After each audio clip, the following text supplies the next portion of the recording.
Hey guys, and welcome to Quality Shot. I'm really excited to be joined by training head coach Xavier Miller. How you doing, mate? I'm good, thank you. All the way back from Gibraltar, and obviously I was going to say the roller coaster. It wasn't really. It was just all highs, really, for the most part. Obviously, masterminding victories for not just Dillian but Youssef as well. Emphatic victories over Alexander Povetkin and Kane Baker. But before we go on to Dillian, actually, I want to talk about Youssef because he opened the show and he looked super impressive, super featherweight, opened the show in fashion, and an impressive victory over a tough competitor in Kane Baker. Were you really happy with his performance? Very. Obviously, there's watching it back. There's still things that we need to work on, as you would. You're always learning when you get in the gym. But the punch picking was just on a different level. Youssef rose to the occasion. He's been on the small circuit for years. For the past 4 years, he's been one of the best small ball boxers, on a consistent basis. And we expected a performance like that. He's a very classy operator, Youssef, and knows how to conduct himself. And they like what they saw. So on to the next for Youssef. He's very impressive, always impressive anyway. Yeah, he definitely conducted himself well as well, I thought, after I saw a couple of interviews with him, and he really, I think, just rose to the occasion, and I think he just soaked it all in, which was really good to see. And on such a big show as well, get that, get yourself out there on a big platform. I thought it was a great showing from him as well. What's next for him then in terms of, for the rest of the year as well? Like, how many times are you looking to get him out? I'm assuming quite regularly. Well, I mean, it depends. What opportunities come. I mean, if Dillian's fighting, naturally we'd hope and expect that Youssef will be on the undercard. But outside of that, we'd like to keep him busy. So Matchroom and Sky were happy with what they saw. He's a fan-friendly fighter, and we're looking to get him out again. So, the aim is to keep him busy, but, listen, you take the opportunities when they come, and, we're just waiting for that call. So I'm just happy that, we got that fight out of the way. And now people know who Youssef Khoumari is. And, we can do what we've always done. We've spent the last 8-9 years working together. We did some good work in the amateurs. We're doing some good work in the pros. And the most important thing for me and Youssef is just to be consistent and just keep working in the gym. I know where I want to take him to. It's going to be difficult. It's going to be hard. That is boxing. The level of competition will just keep getting better and better. But as long as he keeps doing what he's been doing, he's been dedicated since the day I met him. That hasn't changed. He's extremely hungry. He's a very respectful young man, very easy to deal with. As I said in that previous interview, I've only ever taught 2 boxers to box like how I used to box, and he's one of them. And that's because he's a very easy guy to teach. Obviously he always has his input. If I tell him to do something, he'll say, "Oh, can we try it this way as well?" And that's why we work so well together. So you can see, even in the corner, you can tell the chemistry is natural. And it's been a pleasure to work with Youssef. And I'll just, it was his moment, it was his time, and I was just very happy for him. It's interesting you said about, it's almost your blueprint, I guess, about how you used to box, or you do, I guess, as well when you're still training box, and it's kind of in Youssef. So I guess, before when we talked before Saturday and the show, you said, in a way you're kind of living through the fighters at times, and I guess with Youssef even more so because you can see yourself in him whilst he's fighting, which must be quite cool to see, and especially when he's performing as well as he did, for example, on the weekend as well. Absolutely, honestly, 100%. Because obviously, I was being built to be a world champion, and I didn't get my opportunity, and I was depressed for a long time about it. But I had some good people around me, and they said to me, "Listen, just someone took the time to teach you, teach somebody else." And I spent years before I met Youssef. I had another boxer, but unfortunately, he couldn't continue with his career because he had 2 dislocated shoulders. And again, I built him like Youssef. So they're the only 2 that I built to fight like that. and that's because it's a difficult style to teach, and it's a risky style to teach as well, because if you don't get it right, then it's problems. But he has the ability to do it, and every time I get a boxer, I always look at what their strengths are and how I can improve the way they fight. I don't ever try to change a boxer and make them, try and fight how I used to fight. That has to be built. That's impossible. Anyone who has actually built a fighter before knows, like 8, 9, 10 years is the bare minimum. It takes that long. Guys do start boxing at the age 8, 9, 10, 11. That's usually why when you see them in their peak times, because they've had that teaching from early. So if you do have a particular style you want to teach somebody, you have to basically sacrifice and dedicate your whole life to it. And that's what it's taken. And I'm pleased that he's managed to understand what it is, understand the mechanics of what it is that I was trying to teach him. So I'm very pleased with where he is. And in terms of, I guess, it sounds like you've got high hopes for him. I mean, how far do you think he can go? And the reason I ask is because obviously on the weekend in his same division, there's Carl Frampton against Jamal Herring, for the WBO title, and obviously he's still pretty new in terms of getting to that level. But after seeing that fight coming up, and Carl vying to be a 3-time world champion, 3-weight world champion even. I mean, how quickly are you looking to progress him? And I'm assuming you're looking for him to become a world champion. That's the ultimate goal. Yeah, I mean, what I would like to do and what's actually going to happen is probably two completely different things. This is a very different time in boxing. Everything is moving at 100 miles an hour. Being given the opportunity to actually build a fighter, get them the right kind of learning fights, it seems to be a thing of the past, which is a real shame, because a lot of these guys have got the potential, but the guys from yesteryear, they had fights coming up, until they're ready to take that leap. People are going to be excited about Youssef now and start throwing in this name and that name, and Youssef's ready to go within them right now. But me personally, I would like 1 or 2 more building fights. But if an opportunity comes where it's a big fight, Youssef is going to, it'll be hard for me to hold him back, because he's very confident in what he can do. I'm very confident in what he can do. I just understand the process and understand building fighters, and in the sport of boxing. So we'll see what happens. No doubt we're going to get calls, we're going to get offers, and I'll just wait for Dillian to call me and say, "Well, Zab, this is what's been offered," and and he'll say to me, "What do you think?" And we've got a very good relationship. The reason why I was happy that Dillian took on Youssef, because Dillian has a history of managing fight as well. Dillian manages himself. Dillian's a box office fighter, so he clearly knows what he's doing. And I was very confident with Youssef going with Dillian. I mean, there was other people who were interested in Youssef. Obviously, when you come from the small ball circuit, it's very, very hard to break into that market unless you are outstanding, or you come through GB or whatever. But if you're just just a small ball boxer, usually you don't get that break. So I'm just happy that he got the break, and and he performed. And whatever comes next, we'll deal with it.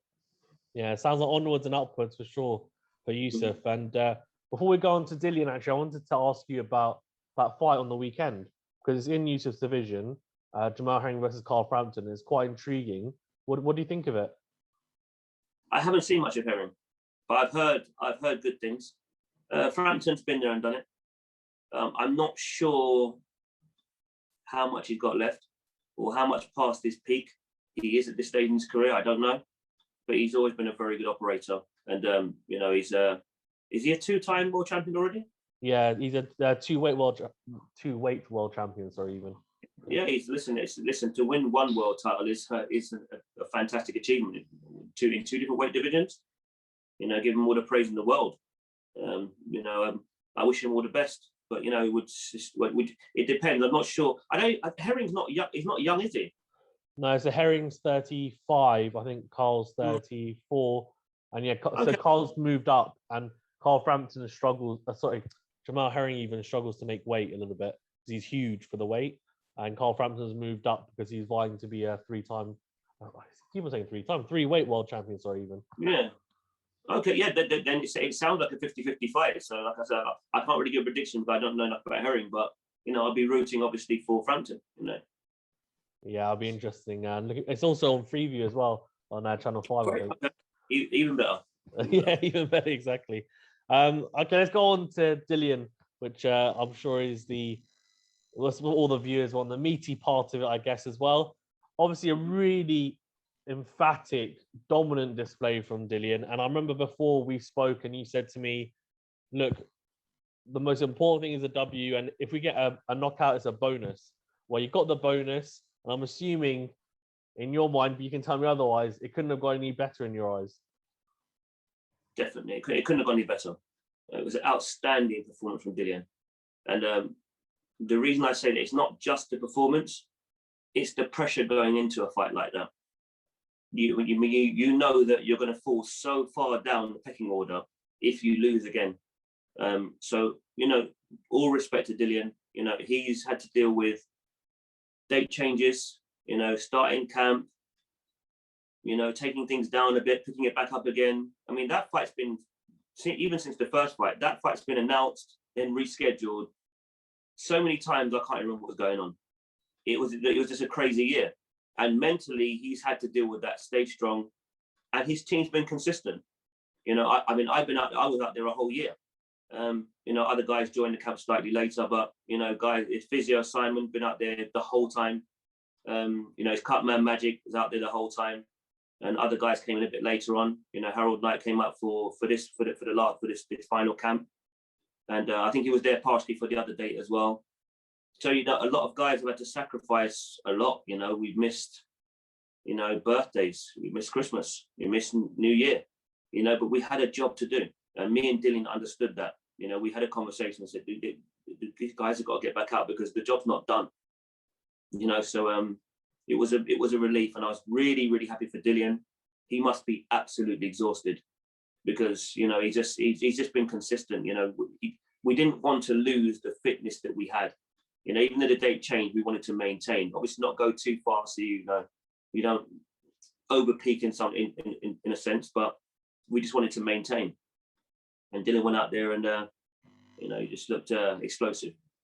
Yeah, he looked really good, and it's funny because after the first fight, I'm pretty sure straight away, Eddie Hearn was doing the interview. I remember after the first fight, and Dillian went to him and just said, yeah, I want the rematch, do it straight away, I can basically, and he was so just adamant that, I want to get it on, and he seemed to be very, and you're going to tell me better, but in my eyes, he seems very mentally strong, and a lot of people, if they take a loss like that, which is it was quite a bad loss, in that he dominated that first fight, but obviously the way that he lost it, a lot of people would have gone into their shell, they would have needed a couple of days to get over it, even some people might never get over it, but he just seemed to, it's water off a duck's back. It happens, and just got over it really quickly and just said, I'm going to go for it. And it kind of showed, I think, in this victory to come back the way he did. And he could have, I guess, gone a different way, and it still would have been a good victory, but just tried to box Povetkin, try and get a points victory, and being wary of Povetkin's power after knowing that, he can hurt him. But he didn't. And I thought that, to me, was a really big sign of, actually, Dillian is one of the, mentally, is one of the strongest fighters you see on show. Would you agree? Oh, definitely. Absolutely. And he had to be, he had to be. Just like I said, I was so proud of Dillian. And again, when you take on a boxer, you have to understand what his strengths are. Not change too many things, just tweak things here and there and just improve in certain areas. And, these things, they take time. Me and Dillian together, we had to deal with a lot come from the first loss. And a lot of it was unfair because obviously Dillian was dominating the fight. We made one mistake. But listen, it's a results business. And when things don't go your way, everyone's at your throat. Now, we've got the victory, then, everybody should be giving us the credit for it. And that's the way it should work. We didn't make any excuses, we didn't cry, complain. We just got the rematch, got in there and got the job done. So now we can move forward. Dillian's back where he should be, and we're back in the game, as they say. And we'll see what happens next. Yeah, That's exactly the way to do it, isn't it? And I think the way that you guys and Dillian conducted yourselves after the first loss, and then now just come into this one and just really done the business really, and couldn't have gone any better. And I was watching it live. I was actually live streaming it on my channel and with one of my mates, and I was watching it and I just thought, was it after about 30 seconds he hurt Povetkin? He already wobbled him, and it was like, okay, it's probably a matter of time. And then when he got the finish, it was just like, wow. But like, I just want to ask you, because I don't know whether you can give too much information because of tactics, etc. But to me, it looked like Dillian he had like this more calculated pressure that maybe wasn't there potentially in the first fight. And as you said, it might have been more a case of time, but he had pressure, whether it was just throwing more punches or actually just closing off space with his feet a lot better. To me, it looked like he was moving better. And also his right hand, the 1-2, he was utilizing that a lot more than I think I've seen in the past. And I've heard him in interviews say, look, I've got a killer left hook, as everyone knows. But he said, my right hand, I think this is actually a year and a half ago, he said, my right hand is a weapon. But I think he said it was hurt in a few fights, but now it's kind of back to fully being fit, basically. And he seemed to utilize that a lot better as well. Can you give me a bit of insight into that? Yeah, that's something that we've been working on since I met Dillian. We're working on his right hand. I think he's got one of the best right hands in boxing at the moment. But it's just about throwing it at the right time and obviously not putting too much on it. He's already got power. So yeah, that is definitely something we worked on, and he executed that really well in the fight. Even in the first fight, the punch that actually started all the problems for Povetkin was the right hand, and it was the product, and that's what started the problems in this fight as well. So you can clearly see, he's developing his right hand, and you want to have two good hands, when you're going to come up against the best guys. So, as I said, that was, he sent out a warning there. Dillian is, he wants that world title shot. He's hungry, and these guys can't run forever. Eventually he'll get it. Yeah, I mean, his jab I think he's always had a pretty good jab, but it looks better and better, I think, as he's progressed and like through the fights, and he used that really well. And it's just, I was watching it just thinking, the 1-2, which obviously is like a lot of people use, and you'll see, your Adrians or whoever else, even Tyson Fury used it quite regularly against Deontay Wilder in the previous fight as well, the latest fight that they were in. But he obviously has those tools, the left hook, the uppercuts, etc. But he seemed to just, I guess everything was off the jab. And I heard yourself actually and Harold Knight in the corner saying, jab, double jab, and then work off that and set it up. And you said after in the Sky interview that you and Harold gave him great advice, but obviously ultimately Dillian went out there, did the business, and performed great. But I mean, how important, as just in general, not even just a Dillian, but as a heavyweight and just as a boxer, how important is that jab and double jab and to work off it as a trainer and a coach? Listen, it's very important to have a jab. It's even more important throwing it at the right time. A lot of people who, maybe don't actually box will always scream double jab. Sometimes it can be quite easy to counter a double jab. You have to know when to throw it. You can't just scream out double jab and expect someone not to try and counter in between. It can happen. So it depends who you're boxing. This is what I'm saying about, you have to make adjustments and do the right things at the right time.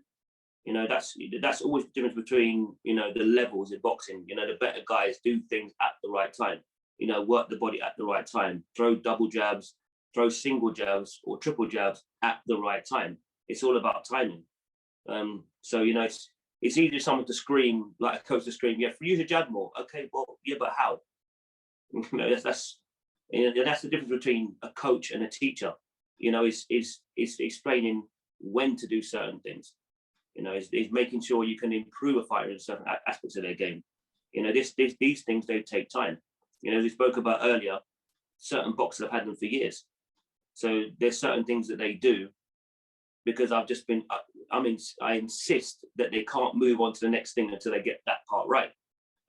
So relationships, they take time to build. And, everybody, on the outside has to respect and understand that. And, the best of Dillian is coming. It's coming. It's interesting you said about like choosing when, because it seemed like he counterpunched really well as well. He always has done though. Yeah, Dillian has always been good with those triggers. He knows when to let that left hook go. That's a natural part of his game. Some guys, even though you're training them, there's some things they do so well, you don't really have to focus on that too much because, they do it sometimes instinctively without even thinking about it. So that he already has. There's other things that I want him to improve on. Yeah, no, I agree. And the right hand, it looks like it, as you said, he's maybe shortened it, but it's more compact, and it looked really, really dangerous on there as well.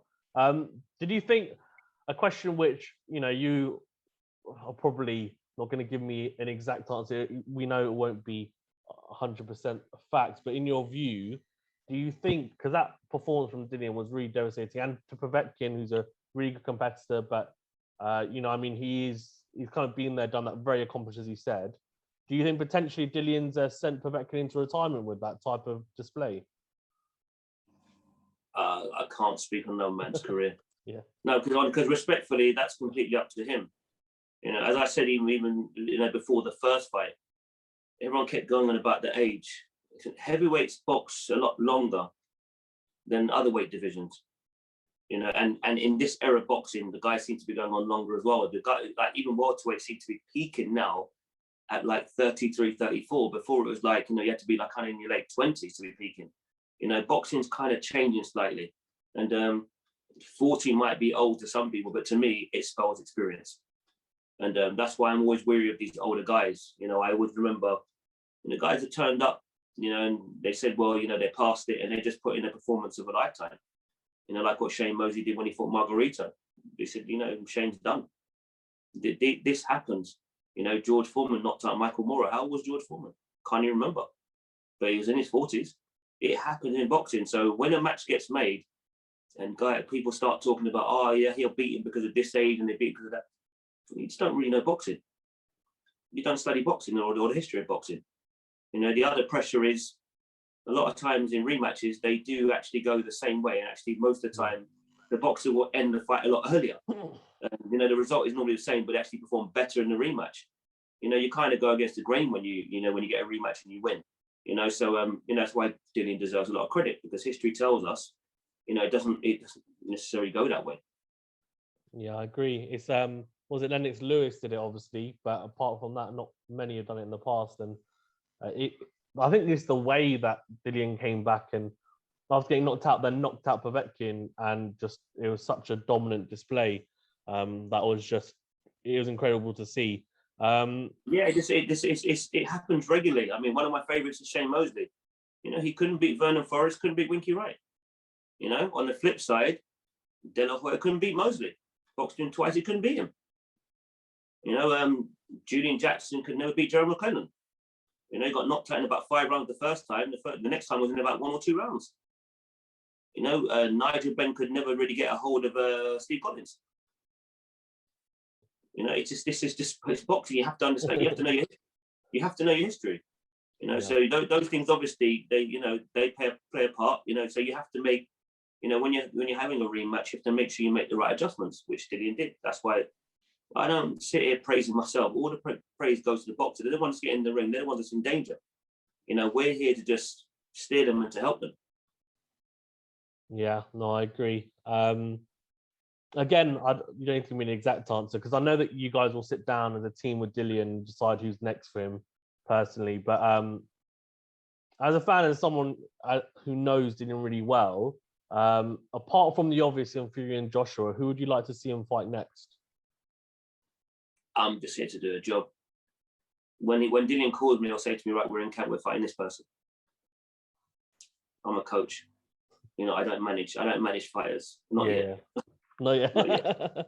I'm assuming, but as a coach, I mean, the names being talked about, obviously Deontay Wilder is just, that would be a ridiculous fight. I mean, the build up and everything. As it's just a fan myself, I think that might even be more exciting than Joshua Fury in terms of the actual fight. And I have to say, even though it might not be even for a bet, I think that would be that good a fight. And obviously Trevor Bryant as well for the regular WBA title. So I know I like that fight. Yeah, Dillian mentioned it to Coogan actually on IFL TV. I watched that interview and he was saying that he'd like that fight, and I think he's talked about if he's going to wait, then at least he can get some type of version of the world title as well. But I guess one thing I wanted to ask you is he's kind of taken risk after risk after risk, kind of one after the other. He's been mandatory for so long. I mean, as someone, even as a fan, I kind of look at it, I just think like he deserves to have one fight at least, next maybe even, where it's not, I'm not going to say a soft touch because everyone gets in the ring like it's dangerous, but someone who's maybe not at that elite level. What do you think? He's already there. Yeah. There needs to be, listen, it has to be a fight that Dillian's interested in, for him to be sharp, to be, at his best. And, he's already in that mindset. We don't need to go down. We're looking to go up. So, like I said, any of those guys, I'll be interested. I'm very confident that Dillian beats them all anyway. So I'm just like everybody else, just sitting around waiting to see what's going to happen next. Well, can't wait for those. And what about in Gibraltar? Do you have much time after, or did you just come straight back? Sunday, straight back. Straight back. Okay. So no time to go and see any monkeys in Gibraltar or anything. No, there's no time for rest. I mean, I've got Kay Prosper fighting for a European title on the 23rd of April, and he's just started sparring. So no, there is no time. And then I think my other super featherweight Dennis will home. We'll probably be involved in a big fight soon as well. So, we just listen to you. A coach has boxers and they work. Obviously you have out there, everybody knows the big names, but all coaches have got other fighters that they work with. They're all associated with other boxers. This is what we do. We don't just train one boxer and then sit around all day waiting to see what happens next. You have fighters, and that's it. That's no matter which fighter you think of, anyone who's got any big fight, coach who's got a big name boxer, you can bet your life they've got 2 or 3 others, and a lot of times they've also got an amateur academy, on the way up as well that they manage or oversee.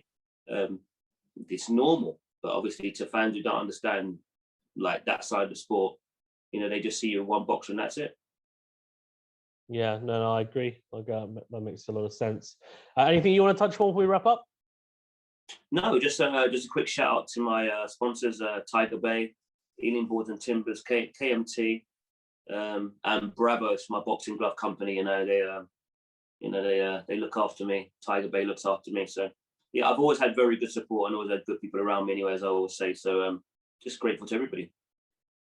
No, thank you very much, David, for being on. I really appreciate it. You're catching welcome. Up with you about Youssef and Dillian as well. And maybe, as you said, I know you've got other fighters on there, so maybe we can catch up and we can talk about them because I'm looking forward to their fights as well. Yeah, I mean, we'll catch up one day and talk about the rest of my stable, because obviously I spent years building good amateurs and they're just coming through now. I've got a really good one just turning pro called Plamedy Miantiolo. Okay. He won a national title as an amateur at 52 kg. And, he's just waiting for his interview with the boxing board because of COVID, all these delays. It's taken a long time for him to actually get his appointment. But I'm very excited about him. He's very skillful. And, within like 8 fights, I'd be willing to put him in with like anybody domestically. So he's another guy that that'll be coming up soon. So yeah, I've got a lot of fights coming through. But yeah, thanks for your time. We'll catch up soon. No problem. Have a good one, Xavier. You too. Take care.